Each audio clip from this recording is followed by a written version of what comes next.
Hi అందరికీ నమస్కారం. ఇప్పుడు మీరు చూస్తుంది విజయాలు చేకూర్చే విజయలక్ష్మి అమ్మవారి గుడి. ఈ గుడి ప్రత్యేకత ఏంటంటే ఇక్కడ మనం ఏదైనా కోరికలు కోరుకొని ముడుపు కడితే విజయలక్ష్మి అమ్మవారు మనకు విజయం చేకూరుస్తారంట. ఇంకా ఇక్కడ శోభాయమానంగా వెలిగే దేవుళ్ళు దేవతామూర్తులు చాలా మందే ఉన్నారు. సారి వచ్చిన వాళ్ళు మళ్ళీ మళ్ళీ వస్తూ ఉంటారంట. అంతటి విజయాలు చేకూర్చే అమ్మవారే ఈ విజయలక్ష్మి అమ్మవారు.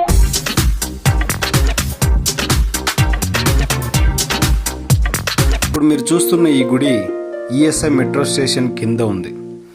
ఎర్రగడ్డ మెంటల్ హాస్పిటల్ నుంచి ముందుకు వస్తే లెఫ్ట్లోనే ఉంటుంది. ఈఎస్ఐ హాస్పిటల్కి ఆపోజిట్లో ఉంటుంది. ఇటువైపు కూకట్పల్లి మియాపూర్ నుంచి ఇటు వచ్చే వాళ్ళకి ఈఎస్ఐ హాస్పిటల్ ఆపోజిట్ రోడ్లో ఉంటుంది. ఈ గుడికి ఒక ప్రత్యేకత ఉంది. ఇక్కడ వెలిసిన దైవం విజయాలు చేకూర్చే విజయలక్ష్మి అమ్మవారు. ఇక్కడ అమ్మవారి ఎదురుగా నించొని మనసులో కోరిక కోరుకొని అది నెరవేరాలని ఒక ముడుపు కడితే ఈ అమ్మవారు, మన విజయలక్ష్మి అమ్మవారు ఖచ్చితంగా నెరవేరుస్తారంట. ఇది నేనంటున్న మాట కాదు, ఇక్కడికి వెళ్ళిన చాలామంది నాకు చెప్పిన మాట. అందుకోసమే నేను అమ్మవారి గుడికి వెళ్ళాను.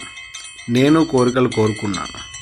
ఆ కోరిక నెరవేరిన తర్వాత మళ్ళీ ఇంకో వీడియో చేస్తాను. అప్పుడు మీకే తెలుస్తుంది. ఇంకా ఇక్కడికి పిల్లలు కలగని వారు, దారిద్ర్యంలో ఉన్నవారు అమ్మవారి ముందుకొచ్చి మొరపెట్టుకుంటే ఈ అమ్మవారి కోరికలు తీర్చేస్తారంట. తర్వాత వచ్చి వాళ్ళు ఏం సమర్పించుకోవాలో అవి సమర్పించుకుంటారంట. ఇంకా ఇక్కడ చూడడానికి వెంకటేశ్వర స్వామి వారి విగ్రహ రూపం ఉన్నది.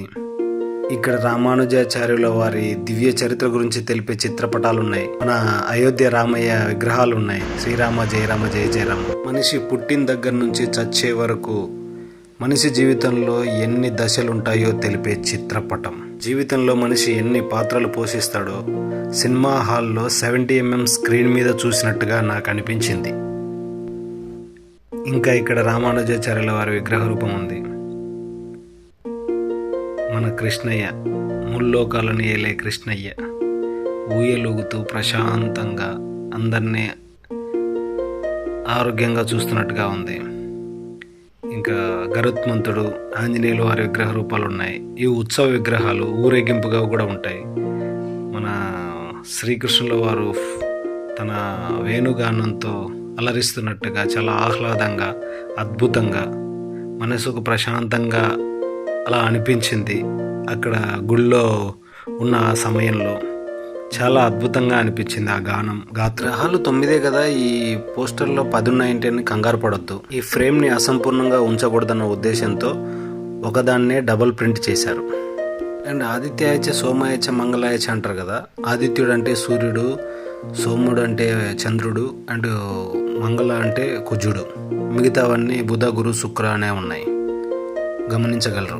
మన జాతకంలో గ్రహదోషాలుంటే ఏ రోజు ఏ దేవుణ్ణి ఎన్నిసార్లు జపించాలో ఇక్కడ క్లియర్గా ఉంది. ఫాలో అయిపోండి, దోష నివారణ చేసుకోండి. ఇక్కడ వేదాల గురించి కూడా పొందుపరిచే ఉన్నారు. జయ విజయలక్ష్మి దేవ్యై నమః, జయ విజయలక్ష్మి దేవ్యై నమః.